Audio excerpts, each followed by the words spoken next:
Nesse momento, nós constituiremos o primeiro painel do primeiro Fórum para a Certificação de Cidades Inteligentes. As perspectivas para 2030. Compõem esse painel os senhores Silvio Barros, consultor da Câmara Brasileira da Construção Civil, André Gomide, presidente do Instituto Brasileiro de Cidades Inteligentes e Humanas. Esse painel será mediado pelo Dr. Paulo Muniz, presidente do nosso CODES. Nossos aplausos aos nossos integrantes, que a partir desse momento já passam a tomar assento aqui no palco, para que a gente possa ter o melhor aproveitamento do conhecimento, da expertise de todos eles. E para mediar o painel, Paulo Muniz, presidente do CODES. Senhoras e senhores, eu quero agradecer o privilégio de poder estar aqui. Paulo, muito obrigado pelo convite. Parabéns ao CODES por essa importante iniciativa de impacto nacional. Nós vamos aqui estar tratando um pouco de um assunto que é muito novo. Mas, antes de mais nada, deixa eu perguntar uma coisa para vocês. Cidades inteligentes, certificação de cidades inteligentes é a garantia de que aquilo que se promete se cumpre. Hoje em dia, eu fui prefeito durante 8 anos e posso afirmar para vocês que o prefeito recebe uma quantidade enorme de empresas prometendo transformar a cidade dele numa Smart City. E aí tem de tudo. O que é efetivamente isso? Muitas empresas prometem um pedaço da Smart City, mas não o contexto completo. E o gestor, às vezes, o prefeito, não tem conhecimento suficiente para poder saber o que fazer. E a equipe, inclusive, na hora de licitar, saber se está licitando de fato aquilo que se pretende. Então, certificação de cidades inteligentes, uma norma, uma regra que sirva para todo mundo, protege o gestor e protege a cidade nesses investimentos. Mas, quando a gente fala disso, nós estamos falando para frente, né? Se nós vamos falar de cidade inteligente, Smart City não é nada para trás. Smart City é só para frente. Coisas que vão acontecer, tecnologias que nós precisamos incorporar na nossa cidade para que, daqui para frente, ela seja melhor. Eu queria só fazer uma primeira provocação, eu tenho pouquíssimo tempo para provocar vocês. Eu queria fazer a primeira provocação com uma pergunta. Eu represento aqui, aliás, a CEBIC, a Câmara Brasileira da Indústria da Construção, que desenvolveu um projeto chamado O Futuro da Minha Cidade.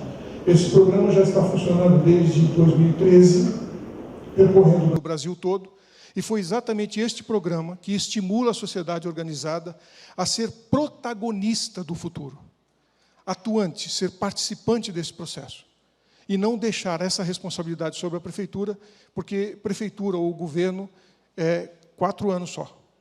E se a gente não olhar para frente, nós não saberemos para onde estamos indo. Quem não sabe para onde vai, não chega. Este é o problema, essa é a síntese da nossa problemática. Então, a CEBIC desenvolveu esse programa, e foi este programa que gerou o CODES de Goiânia, que gerou o CODES de Brasília, e vários outros que estão se implementando no Paraná, no Brasil, perdão. Agora, a provocação é essa aqui. Se uma cidade não é inteligente, então ela é o quê? Não precisa responder. Mas a gente precisa pensar. A gente realmente precisa pensar. E aí, tem coisas que vão acontecer no futuro que vão mudar radicalmente a maneira como a gente vive, a maneira como a gente se locomove, a maneira como nós trabalhamos. E uma cidade que não seja capaz de perceber antecipadamente como essas mudanças vão impactar a sua capacidade de oferecer qualidade de vida a quem vive nela, esta definitivamente não é uma cidade inteligente. Se a gente sabe que essas coisas vão acontecer e a gente não é capaz de organizar e de estruturar a nossa cidade para tirar benefício dessas mudanças, então, definitivamente, não é uma cidade inteligente. Já que nós estamos falando disso, então, como é que vai ser esse futuro daqui para frente? A Singularity University, alguns de vocês com certeza conhecem, já ouviram falar, ela faz previsões sobre o que vai acontecer no mundo nos próximos 10, 20 anos. Publicou aí no final de 2018 o relatório até 2038. A primeira parte é a próxima década. que vai de 2000, no caso do relatório deles, de 2018 a 2028. E eu puxei aqui algumas coisas interessantes para vocês em algumas áreas. Isso aqui é só uma provocação. Por que é importante uma comunidade, uma sociedade se organizar, pensar para frente, tentar adaptar isso à nossa realidade, participar desse processo? E aí a gente tem algumas coisas relacionadas com mobilidade, por exemplo. O relatório da Singularity University sobre o que vai acontecer na mobilidade do mundo nos próximos anos, ele chama atenção para algumas coisas. Eu acho meio absurdo, mas esses caras são lá do Vale do Silício, eu não me sinto competente o suficiente para dizer que eles estão errados. Eu não tenho capacidade para julgá-los. Mas eles estão dizendo lá que ninguém mais vai ter carro, os veículos autônomos vão dominar as estradas, 100 mil pessoas viajarão por vertical take-off and landing veículos, ou seja, carros voadores, para traduzir em miúdo. Até 2028, autônomos, veículos elétricos representam metade de todas as milhas concluídas nos grandes centros das grandes cidades. Bom, então nós estamos falando de uma cidade tipo Brasília, que certamente se enquadra nesse perfil. Pesquisas dizem que 30% dos donos de carro trocariam o veículo por outros meios, e aí abordam algumas coisas interessantes. 31% do grupo de 25 a 30 anos não desejam comprar carro nos próximos anos. Entre os jovens, 30% não tem interesse em adquirir veículo. 35% da geração mais nova está atrasando para tirar a carteira de motorista e 8% não pretende tirar em momento nenhum. O que significa isso? Significa que a indústria automotiva já entendeu que nós estamos vivendo uma geração de pessoas que não querem carro. Ou seja, a curva do carro compartilhado vai subir e a fabricação de veículos vai cair.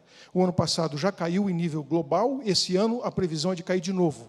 E se vocês olharem na revista Exame dessa semana, a matéria sobre o mercado de automóveis, está escrito lá: o mercado automotivo nunca mais voltará a ser o que era antes. Nós atingimos nas cidades o pico máximo de veículo por habitante, agora estabiliza e depois cai. Então, uma cidade que está pensando no futuro e que seja inteligente, não deve ficar pensando em viaduto, duplicação de via e tal, porque não vai ter carro para usar isto. Investimentos altíssimos, caríssimos, de longo prazo de maturação e que serão inúteis ao longo do tempo. Então, a cidade que é inteligente precisa começar a olhar para esses números. Olhar para o fato de que o compartilhamento de veículos cresce no Brasil. Nós já temos hoje várias empresas de compartilhamento de veículo particular, de pessoa para pessoa. Só a MOB tem mais de 230 mil pessoas cadastradas, e isso está crescendo numa exponencial, uma enorme velocidade. Um outro fato super importante que a administração da cidade precisa considerar: a Noruega, a Dinamarca, a Finlândia e a Suécia, a partir de 2025, não emplacarão mais carro movido a combustível fóssil. Não será mais permitido. Em 2030, entra a Holanda e alguns outros países. Isto muda radicalmente a indústria automotiva e nós vamos sair da combustão para a eletromobilidade. Bom, carro elétrico não consegue abastecer em 4 minutos e meio como o carro que a gente tem hoje. Você encosta na bomba, em 4 minutos está cheio, você vai embora. O carro elétrico não consegue fazer isso. Então, onde nós vamos abastecer? Em que lugar da cidade nós teremos os eletropostos, sabendo que vai precisar de 30, 40 minutos, no mínimo, para recarregar um carro? Hoje, isso é estatística, não é opinião do Silvio Barros, 60% dos veículos elétricos no mundo recarregam em casa ou no escritório. Os prédios que nós estamos autorizando a construção hoje nas cidades, eles já vêm com carregador elétrico? Ou nós vamos autorizar um prédio hoje, que vai ficar pronto daqui 4 anos, vai ter gente com carro elétrico e não tem onde carregar? Então, são coisas que a cidade inteligente precisa pensar. Veículos autônomos, a gente fala, isso é coisa lá da Europa, da China, dos Estados Unidos. Não. A Universidade de São Carlos já tem pesquisa de veículos autônomos desde 2015, e para táxi ainda tem mais essa. Nós estamos falando de tecnologia brasileira. Isto aqui é de 2015. Como é que isso vai funcionar nas cidades? Mas tem mais, olha só, os carros voadores estão mais perto da nossa realidade do que você imagina. Praticamente todas as montadoras já têm carro voador, protótipo, e várias startups já têm carro voador. A Uber começa a operar o carro voador dela em 2023, daqui a 3 anos, gente. O ano que vem, a tocha olímpica das Olimpíadas de Tóquio será acendida por um carro voador. Nós não estamos mais falando em utopia. Agora, fala, pô, mas por que nós estamos tratando desse assunto aqui agora? Olha só. São Paulo tem a maior frota de helicópteros do mundo. Helicóptero é a alternativa de carro voador, só que é muito mais caro. Ainda precisa de piloto. No ranking das maiores cidades do mundo com frotas de helicóptero, o único país do mundo que tem 3 cidades no ranking das 10 mais é o Brasil. O único país do mundo que está entre as 10 cidades com a maior frota de helicóptero é o Brasil. E tem mais, a América Latina tem 6 das 10 cidades. Esse negócio está muito mais perto da gente do que a gente está pensando. Não se enganem, uma cidade que tem uma frota de helicóptero como São Paulo tem, a hora que tiver carro voador, vai ter 10 vezes mais. Então, nós estamos fazendo revisão de plano diretor, pensando em sistema viário aqui embaixo, e o sistema viário lá em cima. Alguém tem que pensar nisso. Vai acontecer dentro dos 10 anos. O texto que me deram aqui para falar é Perspectivas 2030. Nós estamos falando dentro da perspectiva 2030. O que vai acontecer com o transporte coletivo? Com carro compartilhado, com bicicleta, com patinete, com Uber, com tudo que a gente está vendo aí? O que vai acontecer com o transporte coletivo? Já tem cidades fazendo licitação de concessão de transporte coletivo para 20 anos, dando deserto, porque ninguém quer entrar nesse troço, é uma roubada. O IPK só faz cair. O empresário do transporte coletivo tem que gastar um monte de dinheiro na frente, comprar uma frota para pagar ao longo do tempo e o clientela dele está baixando. Isso é uma loucura, uma insanidade. O transporte coletivo vai passar por uma mudança radical, e dizem que a mudança radical é essa. Nosso Congresso já está discutindo transporte coletivo grátis, gratuito. Por quê? Porque a única forma do camarada não reclamar. Hoje, quem define a rota e a frequência é o poder público, e todo mundo reclama. Mas o cara está pagando, ele tem o direito de reclamar. Se for grátis, paciência, aí não tem o que fazer. Vai ser aquilo que a gente oferecer, e a gente vai oferecer apenas aquilo que faz sentido. Isso tudo vai acontecer dentro desses 10 anos, viu, gente? Esse contexto todo de carro diminuindo, de transporte coletivo mudando, da estrutura de mobilidade alterada, fez com que São Paulo fizesse uma revisão do seu plano diretor e eliminasse por completo a obrigatoriedade de construção de garagem. Vaga de garagem em São Paulo, desde 2016, é absolutamente desnecessário. Não precisa fazer, a lei não te obriga mais a fazer. Você pode fazer um prédio comercial de 10 andares na Faria Lima, ou de 20 andares, sem uma vaga de garagem, e está tudo certo, a prefeitura aprova do mesmo jeito. Ou pode fazer um prédio residencial, não é obrigado. O mercado decide se você precisa ou não da garagem para vender, mas não é a prefeitura que te obriga a fazer. Por quê? Nós vamos acabar obrigando um prédio a ter 2 subsolos, que daqui a 5, 6, 10 anos não tem um carro para botar dentro. E aí, o que você faz com aquilo? Então, outras coisas têm que ser resolvidas dentro desta ótica do que vai acontecer nos próximos 10 anos. Como que o mercado reagiu? Em 2 anos e meio que a lei entrou em vigor, 25% do mercado imobiliário de São Paulo, o lançamento é prédio sem garagem. E vende que nem água. Mas não é só São Paulo. Porto Alegre já entrou nessa, e várias outras cidades que estão revisando o plano diretor agora estão adotando a mesma prática. Porque isso está dentro da lógica do que vai acontecer nos próximos 10 anos. E tem uma outra coisa, o home office. Eu coloquei aqui o negócio da exame, porque quem sou eu para questionar a exame? Até 2020, que é o ano que vem, quase 90% das corporações devem oferecer aos funcionários alguma modalidade de trabalho remoto. Isso significa o quê? O cara não precisa mais se locomover. Ele vai trabalhar em casa. Ele não precisa mais ter um segundo carro, ele não precisa mais congestionar, o trânsito vai ser diferente. Só que tem um detalhe super importante, olha aí. Serviço público feito em casa, pois é, já tem estados e cidades do Brasil como é aprovada para que o funcionário público trabalhe em casa. E isso só tem vantagem. É uma pena que eu não posso entrar nos detalhes aqui de vocês, mas só tem vantagem. Até porque a autorização para que um servidor, e aí na pesquisa diz, fizeram pesquisa, 45% dos servidores públicos gostariam de ter a opção de trabalhar em casa. 45%, é quase metade. O que acontece? Para um servidor público trabalhar em casa, ele precisa trabalhar num software, num sistema de gestão do governo, onde tudo que ele faz será controlado. Pela primeira vez na história, nós vamos poder medir produtividade de servidor público. Isso é bom ou é ruim? E tem mais um detalhe. Para ter o direito de trabalhar em casa, o servidor tem que assinar um aditivo no contrato de trabalho. E esse aditivo diz o seguinte: a tua produtividade trabalhando em casa tem que ser 20% maior do que era no escritório, e nós vamos controlar isso. Sabe o que significa isso? Que nós poderemos deixar de contratar 20% a mais de servidores sem perder em absolutamente nada a qualidade e a quantidade de serviço feito. Só que tem um outro detalhe: a partir do momento que existe um software que controla o que o servidor está fazendo, nós podemos controlar o andamento de todos os processos. Isso pode ser transparente. Você protocolou um projeto para ser aprovado, você controla do seu escritório ou da sua casa, na mesa de quem, que dia chegou, que hora chegou, que minuto chegou e em que momento saiu. Se demorar demais tem alguma coisa errada, se andar rápido demais também tem alguma coisa errada. Mas isto é fundamental e muda a história da gente. O desenvolvimento econômico, está aí, algo para a gente se preocupar, porque desenvolvimento econômico é importantíssimo nas cidades.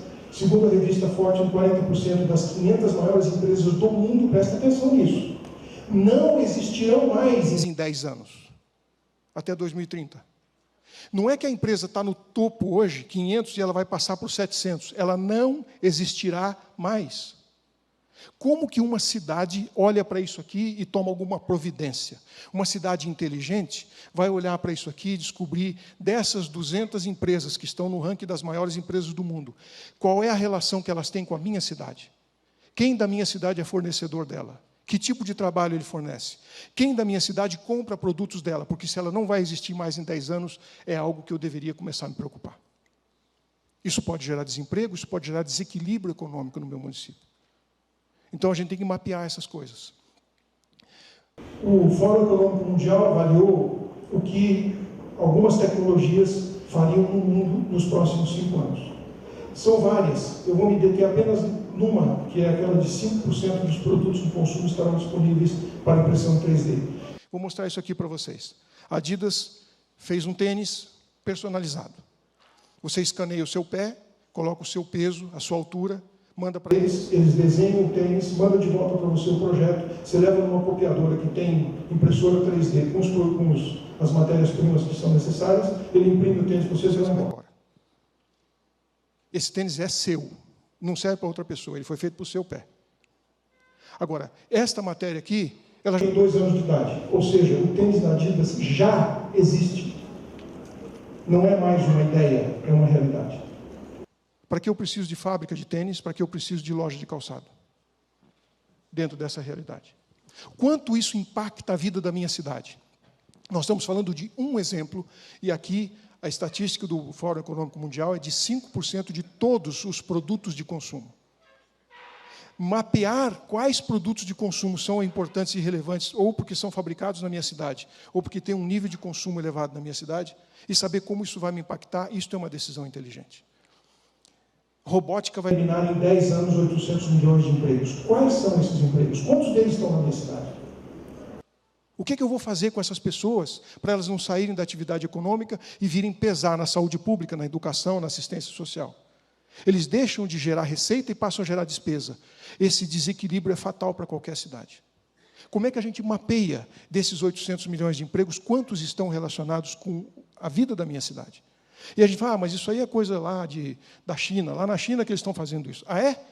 Isso aí é na minha cidade. Já tem supermercado que trocou o funcionário por caixa automático, check-out automático. Agora, cada maquininha dessa de check-out automático botou na rua pelo menos 2 funcionários. Porque o supermercado funciona das 7 da manhã às 10 da noite. São 2 turnos. Pelo menos. E se funcionar 24 horas por dia, 7 dias por semana, são 3 funcionários. Cada maquininha dessa. E a gente vai dizer, não preciso me preocupar com isso? Claro que preciso. Em 10 anos, isso vai ficar muito mais significativo do que é hoje. Edifícios sustentáveis. Está aqui uma onda importante. Edifícios de energia zero são apostas para o futuro do Brasil. Nós não estamos falando de coisas lá para frente, mas estamos falando de coisas dentro dos próximos 10 anos. O governo do Estado do Espírito Santo aprovou agora no dia 14 de outubro, mês passado. Aprovou uma lei dizendo que todos os prédios novos, prédios públicos, terão que gerar sua própria energia. É lei já. Primeiro estado do Brasil que faz isso, os outros farão automaticamente. Esse prédio em Curitiba, 16 andares, 15.500 metros quadrados, primeiro edifício do mundo certificado de autossuficiência de água. Ele não precisa de água da rede, não emite 1 litro de esgoto na rede. Olha o tamanho do prédio, novinho foi. Primeiro do mundo certificado. Ou seja, ele provou que isto é possível. Perfeitamente possível. Eu já fui lá visitar o prédio, gente. Isso aqui não é ficção, não. Vale a pena, inclusive, conhecer se tiver oportunidade. Eu estou fazendo uma provocação para o Ministério Público e para o Tribunal de Contas, especificamente, mas para o mercado de modo geral. Acabamos de publicar essa matéria, onde eu estou questionando o seguinte: se edifícios certificados para sustentabilidade são um bom negócio para o setor privado, a Universidade de Harvard e a FGV comprovaram isso por estudos no Brasil, de que um edifício certificado para sustentabilidade é um bom negócio para o setor privado. Espera um pouquinho, se ele é um bom negócio para uma incorporadora que vai construir o prédio e vender, ele não seria um bom negócio para quem vai construir o prédio e ficar com o prédio? O setor público constrói seus prédios e fica com eles durante toda a sua vida útil. Se é bom para o setor privado, por que não seria bom para o setor público? Eu não sei se vocês sabem, um prédio, vamos tratar de um prédio público, 15% de todo o custo da vida útil do prédio está na construção, 85% na operação dele. Se você conseguir baixar significativamente o custo operacional, então vale a pena você investir 5, 6, 10% a mais na construção, porque isto é respeito ao erário público. E aí eu faço uma série de questionamentos nesse artigo, perguntando, bom, então... edifícios sustentáveis, no caso de prédios públicos, é uma opção do gestor ou devia ser uma obrigação? O Ministério Público e o Tribunal de Contas deveriam exigir, obrigar, todo prédio público novo a ser certificado para sustentabilidade. Porque isto sim é respeito ao dinheiro público. Enfim, lixo. Economia circular está chegando. Desperdício zero. Lixo zero. O que nós fazemos aqui nesse país é um absurdo. Nós enterramos dinheiro. Nós enterramos dinheiro de recicláveis. Nós enterramos uma fortuna de energia. Nós poderíamos, com o lixo que a gente está enterrando e deixando um passivo acumulado para gerações futuras, nós podíamos estar gerando energia limpa. Nós estamos fazendo edital, pregão, para comprar energia termoelétrica, a gás, energia a diesel, para suprir a nossa necessidade. E estamos enterrando energia, gente. Hoje tem tecnologias brasileiras, inclusive, que são capazes de transformar uma tonelada de lixo em 2 megawatts. E nós estamos enterrando. Isso não tem o menor sentido, isso é absolutamente ilógico. E, sem dúvida alguma, uma cidade que faça isso não é inteligente. Mudanças climáticas. Anteontem, Salvador. Nunca tinha acontecido no nível que aconteceu em Salvador, todo mundo viu. Mas isso está se repetindo no Espírito Santo, em São Paulo, no Rio de Janeiro, tudo que é lugar. As chuvas vão ficar cada vez piores, não sou eu que estou dizendo. 80 mil cientistas do IPCC estão dizendo isso. A gente não acredita se não quiser. Como é que nós vamos lidar com galeria de água pluvial com uma chuva que eu nunca vi antes na minha vida? Como é que nós vamos lidar com incêndios? Eu não sei se vocês acompanharam as notícias, no ano passado, nós tivemos mais incêndios no Círculo Polar Ártico do que jamais vistos na história. Mas nós estamos falando do Círculo Polar Ártico, não é? Não estamos falando da Austrália, da Califórnia. Como é que nós vamos lidar com essas coisas? Smart EGOV, governo eletrônico. Está aí, internet das coisas. Tudo vai estar conectado. Uma cidade inteligente precisa estar conectada. Precisa fazer com que essas coisas todas funcionem. Barcelona, como foi comentado aqui agora há pouco, é um laboratório de soluções urbanas. Transformar a cidade, olha lá, usam a cidade como um campo de provas para novas inovações e soluções urbanas. Transformaram Barcelona nisso. Então, toda cidade que tem uma solução inteligente, tem uma solução nova para problemas urbanos, é convidada a ir para Barcelona, eles pegam um pedaço da cidade e falam, pode testar aqui. Testou, deu certo. Tem uma exigência que a cidade de Barcelona faz, a prefeitura, e é muito inteligente isso.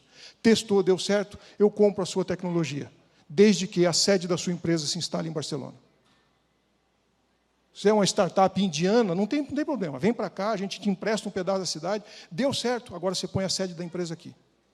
Por quê? Porque isso é prestação de serviço. ISS é imposto que vai direto para o caixa da prefeitura. Aí está a inteligência de uma cidade. Resolver os problemas com tecnologia e gerar desenvolvimento econômico. O que a Estônia fez?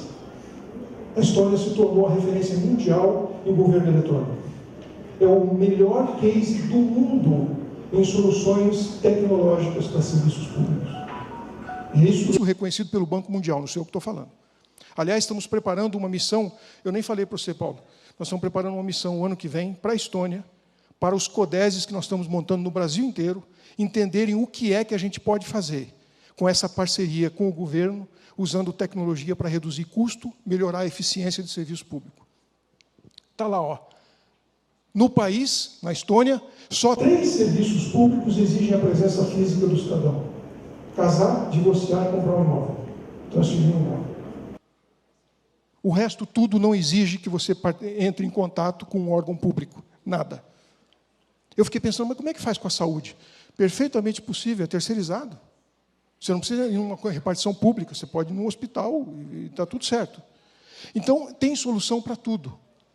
E cidades inteligentes estarão pensando dentro desse enfoque.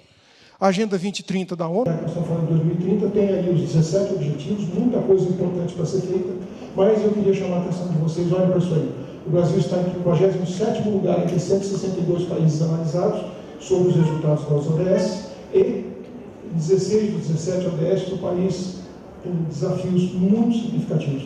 Dos 17 ODS, nós só conseguimos cumprir um, que é de energia limpa. Porque dizem que a matriz brasileira, que é de energia hidráulica, é energia limpa, mas o resto tudo nós estamos passando uma situação extremamente difícil. O que está em vermelho é aquilo que a gente... Não vai conseguir resolver. O que está em laranja, muito difícil de resolver. O que está em amarelo, a gente consegue. E o que está em verde é a única coisa que a gente está dentro da perspectiva para 2030. O esforço a ser feito é brutal. Eu queria agradecer a vocês. Minha função aqui, eu fui incumbido de vir aqui só incomodar. Só para provocar vocês. Chamar a atenção para coisas que a gente precisa pensar. Eu quero dizer a vocês o seguinte, de modo geral, eu não posso responder pelo Distrito Federal, porque é a única cidade-estado do Brasil. Mas, de modo geral, em prefeitura, e eu digo porque 8 anos de prefeito me ensinou muita coisa, as prefeituras não estão preparadas para pensar nessas coisas. As prefeituras não estão preparadas para compreender o impacto dessas mudanças tecnológicas, desses avanços na própria cidade. É a sociedade civil que vai ter que fazer esse exercício de planejamento, de visão de futuro, e trazer para a discussão, para a decisão nas prefeituras daquilo que precisa ser feito.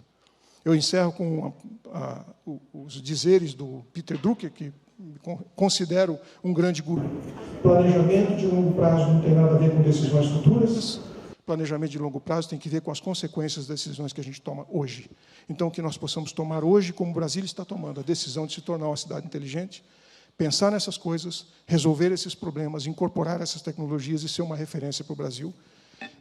A jornalista me perguntou agora há pouco, o que você acha de Brasília querer ser uma cidade inteligente? Eu falei, eu acho que não faz mais do que obrigação. É uma cidade planejada e é a capital do Brasil. Tem que ser referência para o resto do país. Obrigado, sucesso, um bom desafio para você. Obrigado, Silvio. Eu ia passar logo para o André. Paulo, você sabe que eu, infelizmente... Gente, eu queria pedir desculpa, eu adoro a parte das perguntas, né? Porque aí é onde eu sou questionado naquilo que eu falei, se falei muita bobagem, mas, de qualquer forma, eu tenho um avião para pegar agora, não poderei ficar, mas fico meus parabéns aqui pela iniciativa de vocês. Muito obrigado. E se você tiver um horário, fique à vontade. Infelizmente, nós não vamos poder. Muito obrigado. Bom, então vamos passar aqui para o André Gomide, do Instituto Brasileiro de Cidades Inteligentes e Humanas. Bom dia a todos. Obrigado, Paulo, pelo convite para vir falar aqui para vocês. Eu sou presidente do Instituto Brasileiro de Cidades Inteligentes e Humanas. Sou também membro do Conselho de Ciência e Tecnologia da Presidência da República, membro da Câmara de Internet das Coisas lá do Ministério da Ciência e Tecnologia, membro do júri 2017 do World Government Awards lá na Coreia do Sul, sou o único latino-americano nessa instituição, mestre em administração nos Estados Unidos, autor de livros e conferencista internacional. Essa palestra já fiz em alguns países. Para falar sobre o futuro e cidades inteligentes, eu vou dar uma rápida passada aqui na questão do desenvolvimento econômico do mundo. O Alvin Toffler, um autor que vocês conhecem bem, nos falou das três grandes ondas, né, pelas quais o mundo passou: a agricultura, depois a indústria e a questão da tecnologia. Quando foi em 2016, no Fórum Econômico de Davos, eles anunciaram que o mundo entrou na quarta onda do desenvolvimento econômico, com a robótica, a nanotecnologia, a biotecnologia, a inteligência artificial, a internet das coisas e as cidades inteligentes.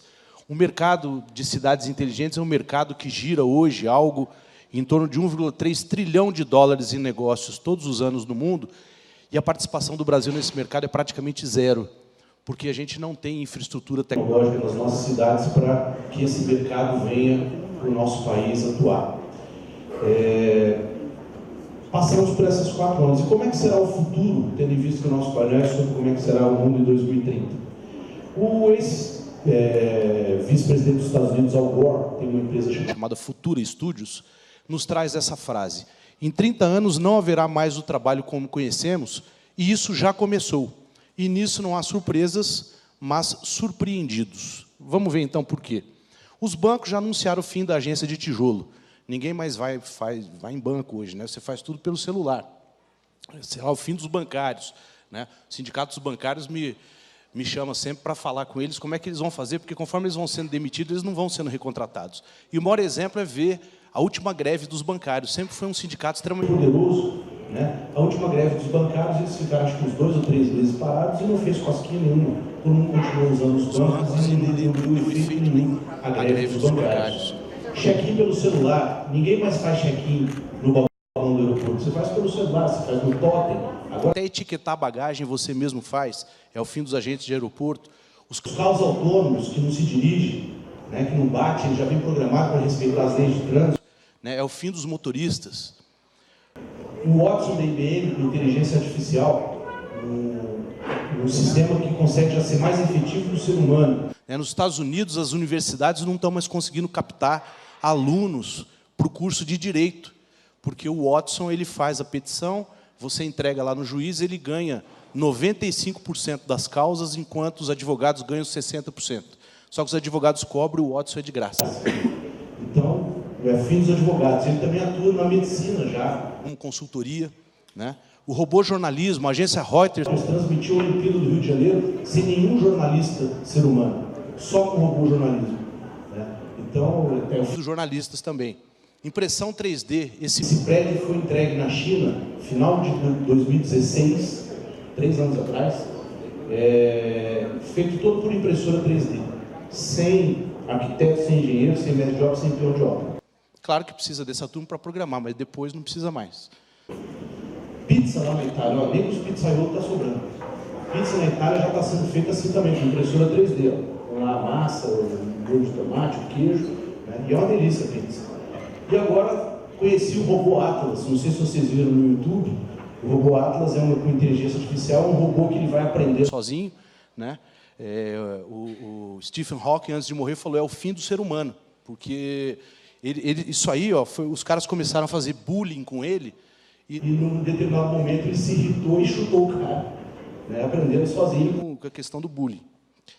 Bom, se não vai ter mais trabalho como a gente conhece, como é que as pessoas vão viver? Nós vamos ter 2 grupos. Os que têm conhecimento e os que não têm conhecimento.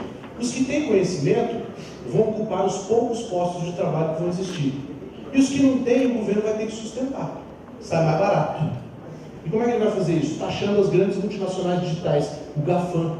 O que é o GAFAM? Se vocês colocarem no Google, vocês vão ver a teoria do GAFAM. GAFAM é Google, Apple, Facebook, Amazon e Microsoft. São as 5 gigantes que faturam trilhões de dólares por ano no mundo, não pagam imposto em lugar nenhum, estão começando a pagar agora. Portugal, alguns países estão começando a taxar essas empresas, né? E essas empresas precisam ser taxadas para que o governo tenha dinheiro para sustentar a falta de trabalho. Ah, esse cara está ficando doido. Então, botem no Google países que estão pagando para você ir morar lá e não trabalhar. Eles te pagam um salário para você ficar vivendo lá sem trabalhar. É claro que você não vai para Paris, você vai lá para o Alasca, né, num primeiro momento. Mas eles estão fazendo isso por quê? Para já testar como é que vai ser essa sociedade sem trabalho. Bom, falei de onde viemos, para onde vamos ver agora a nossa realidade imediata. Nós temos a questão da internet das coisas, que criou 2 fenômenos. O primeiro fenômeno da indústria 4.0, que é a indústria que conecta máquina com máquina, que elas começam a trabalhar de maneira autônoma e tomar decisões de maneira autônoma, sem precisar da interferência do ser humano. E as cidades 2.0, que são as cidades digitais, as cidades que têm câmeras de vídeo monitoramento, sensores para estacionamento rotativo, enfim, que é o que nós temos hoje no Brasil. No Brasil, nós ainda não temos cidades inteligentes. Muito embora os políticos gostem de ter, não temos. Nós temos cidades digitais, as cidades 2.0, que é a resposta à provocação que o Silvio Barros fez. Se a cidade não é inteligente, ela é o quê? Ela é uma cidade digital, mas não é uma cidade inteligente. Isso tudo está gerando um novo paradigma. Nós aqui, pela idade que temos, vivemos num paradigma da mais-valia. Nós aqui fomos treinados para sermos competitivos, para trabalharmos 24 horas por dia, sermos melhores que o concorrente. E vivemos numa sociedade da cotovelada, né? Só que pensem comigo, se a máquina começa a substituir o homem, a máquina trabalha 24 horas por dia, 7 dias por semana, 365 dias por ano, e a lógica da mais-valia não funciona para a máquina. O recurso escasso, que era o capital, o dinheiro, passa já a não ser mais o problema. O recurso escasso agora é um negócio chamado conhecimento. Lembra que eu falei lá, quem tiver conhecimento vai ocupar os poucos postos de trabalho que vão ter? Então, agora, o paradigma é outro. A gente entrou agora na era do conhecimento, não mais a era da mais-valia. E quem tem filho aqui sabe que os jovens já não querem mais ir para a faculdade, eles já não pensam mais em se acotovelar, eles já pensam em se agregar. A gente fala que nós estamos na era da economia compartilhada. O conhecimento sempre foi dito, já desde o século passado, que seria o grande capital do século XXI, por causa disso. E conhecimento vem de onde? De dados e informações. Como é que funciona, então, o processo? A digitalização das cidades, as cidades digitais, elas geram muitos dados. Agora entra a internet das coisas, que gera muitos dados. Qual é o resultado disso? O famoso Big Data. Uma quantidade enorme de dados que começam a ser trabalhados, só que com um problema. Qual que é o grande segredo que as grandes empresas estão fazendo? Estão transformando dados em informação, informação em conhecimento e conhecimento em capital. E aí, qual que é o desafio? Nós vamos deixar que esse conhecimento fique só com as grandes empresas, ou esse conhecimento vai ser de todos nós? Vai ser compartilhado com todos nós. Se a gente sair daqui hoje com isso aqui aprendido, todo o resto vai funcionar bem. Porque esse é o grande desafio da humanidade nesse século XXI. É saber se o conhecimento é nosso ou é só das grandes empresas. E é muito simples. Se eu passar um WhatsApp aqui para o meu amigo Paulo Medeiro, vamos andar de bicicleta no final de semana, eu e ele vamos ficar recebendo lá no Facebook propaganda de lojas que vendem bicicleta. Isso é o quê? As empresas estão pegando os nossos dados, as nossas informações, estão transformando em conhecimento, transformando em capital. Como atuar, então, nessa nova conjuntura? O Papa Francisco, depois do Fórum Econômico de Davos, pela primeira vez na história, reuniu 400 prefeitos, tinham 2 prefeitos do Brasil, e sinalizou, olha, a solução para isso está nas cidades, está nas pessoas. Não é mais o modelo das grandes nações, o modelo das grandes organizações transnacionais. Nós temos que ir agora para a cidade, para as pessoas. É ali que a gente vai resolver o problema. E o caminho são as chiques. O que são as chiques? Cidades humanas, inteligentes, criativas e sustentáveis. Por incrível que pareça, o conceito de cidade inteligente que está chegando no Brasil já está démodé. O conceito agora é esse. Cidades humanas, inteligentes, criativas e sustentáveis, chiques. Como é que, então, é a evolução do conceito? As grandes empresas de tecnologia da informação, sabendo que a informação estava nas cidades, começaram a digitalizar as cidades e criaram as cidades digitais, que é o que a gente tem hoje no Brasil. Lá na Europa, os caras começaram a perceber, já lá em 2010, que esses dados e informações estavam ficando só com as empresas. E começaram a dizer o seguinte, olha, nós precisamos ter plataformas na cidade que integrem as tecnologias todas, né, para que a gente possa juntar esses dados e as informações também para a cidade, também para a sociedade. E aí nasce o conceito de cidade inteligente. O que é a cidade inteligente? É aquela que junta os dados e as informações de todas as tecnologias e fornece o tal do Big Data também para a sociedade. Isso é uma cidade inteligente, é por isso que nós não temos isso ainda no Brasil. A gente não tem infraestrutura tecnológica para juntar essas informações e o poder público poder fazer uma gestão decente. Mas aí eles descobriram também o seguinte, que não adiantava fazer isso, a cidade inteligente, se você não trouxesse as pessoas para esse processo de cocriação com o poder público. As pessoas, a sociedade tem que fazer. E aí começa toda a questão. Não se faz cidade inteligente sem a participação das pessoas. Não adianta o governo vir aqui e dizer, olha, nós vamos fazer isso, vamos fazer aquilo, estamos implantando isso, estamos implantando aquilo. Não vai funcionar. Primeiro você precisa reunir a sociedade organizada, conversar com as pessoas, criar indicadores, né, para você saber o rumo que você vai tomar.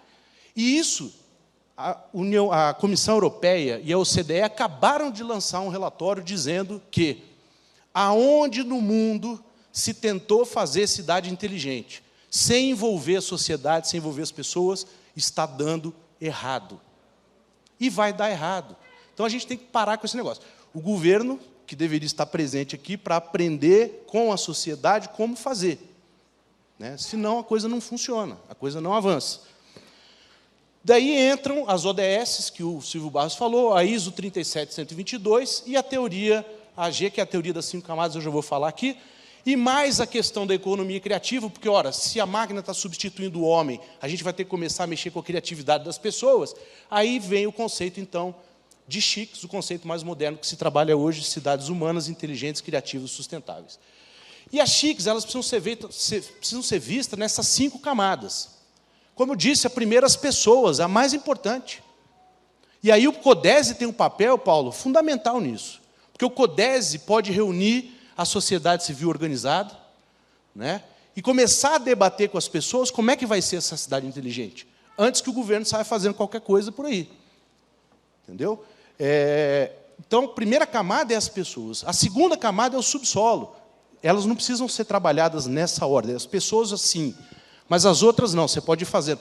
Ninguém tem no Brasil, ninguém sabe no Brasil o que tem no subsolo das cidades. A gente não tem plano diretor do subsolo. Se estoura um cano aí na rua, aqui é a CAESB, né? A CAESB vem aqui e vai sair arrebentando aí a rua para achar onde é que está o problema. E na hora que acha, ainda descobre que tem um monte de gato na rede, porque ninguém sabe o que tem na rede. E hoje você pode sensorizar o subsolo, você pode fazer galerias técnicas. Depois o solo. A gente precisa pensar estrangulamento de veículo, melhorar as calçadas, melhorar as ciclovias,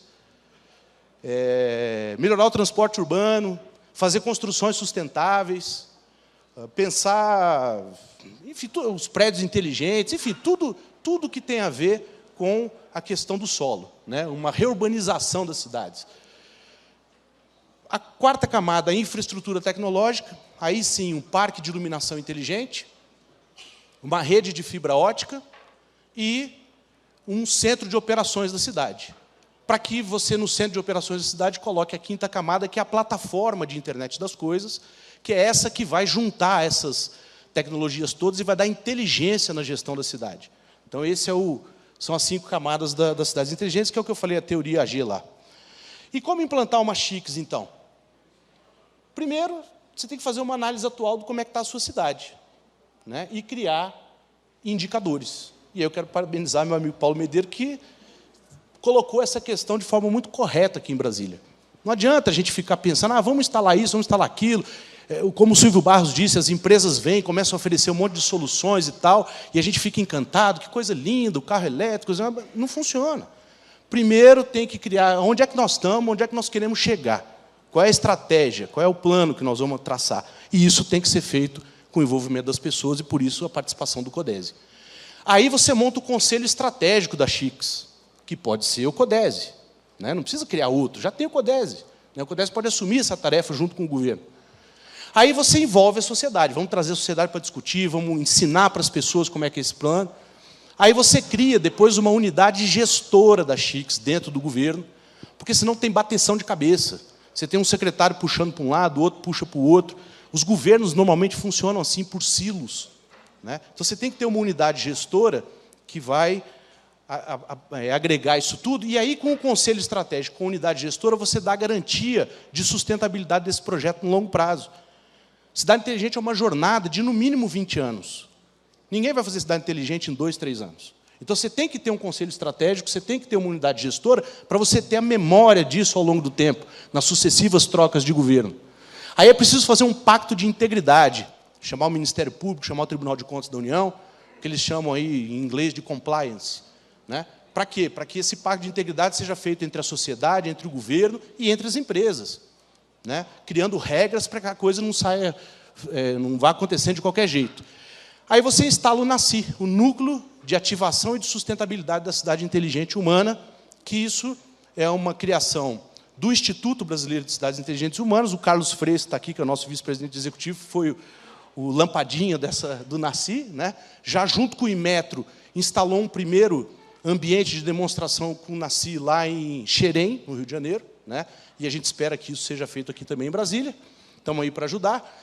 E o NACI ele vai para duas coisas. Ele ajuda o governo a construir o plano mestre da CHICS, junto com o CODESE, com as secretarias de maneira geral, e cria também o ambiente de demonstrações de tecnologia, né?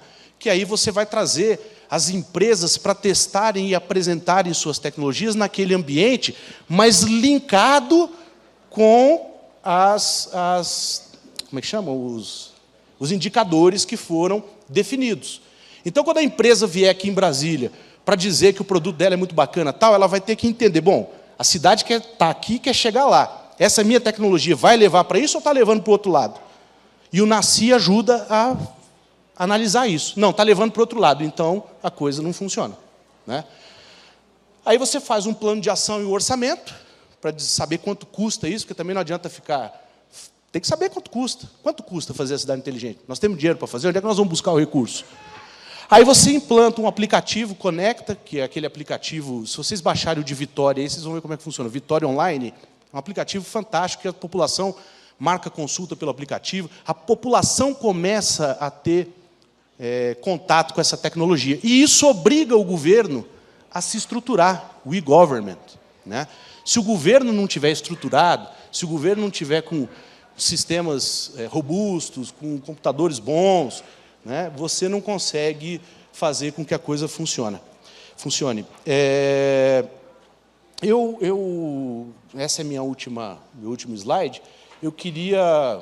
Eu tomei conhecimento aqui, eu não sei se está presente aqui o doutor Francisco, que é o presidente do IGESDF. IGESDF é o que está cuidando do hospital de base, né? Não sei se tem alguém aqui do Instituto, mas lá me parece que eles estão com uma ideia lá de fazer um negócio chamado H2I, que seria Hospital Humano e Inteligente. Um negócio, Paulo, fantástico, precisa conhecer, né? Se Brasília começar por ali, a cidade inteligente, dentro dessa perspectiva da discussão com a sociedade e tudo, vai ser um golaço, porque você vai ter um sistema de saúde aqui funcionando muito bem, de maneira inteligente, rápida, e atendendo quem mais precisa, que é a população, especialmente a população pobre da cidade. Bom, muito obrigado, era isso que eu tinha para falar, e estou aqui à disposição para as perguntas. Obrigado. Bom, gente, eu queria pedir desculpa a vocês. Eu sei que tem muita gente interessada em fazer perguntas e a gente podia fazer aqui uma interação melhor, mas, infelizmente, nós atrasamos o início, né? E queria agradecer muito ao André e dizer até em relação ao hospital de base. O CODESE se sente muito orgulhoso porque era uma pauta política de terminar o hospital de base. Durante a campanha existia um compromisso do governador Ibanez em relação a isso, e nós fizemos algumas ações no CODESE, conhecendo melhor o hospital de base, mostrando na transição o que era o hospital de base, e isso nós conseguimos manter o Instituto Hospital de Base. Então, acho que isso já é o CODESE mostrando para que veio. Muito obrigado, então, André, e vamos para a próxima.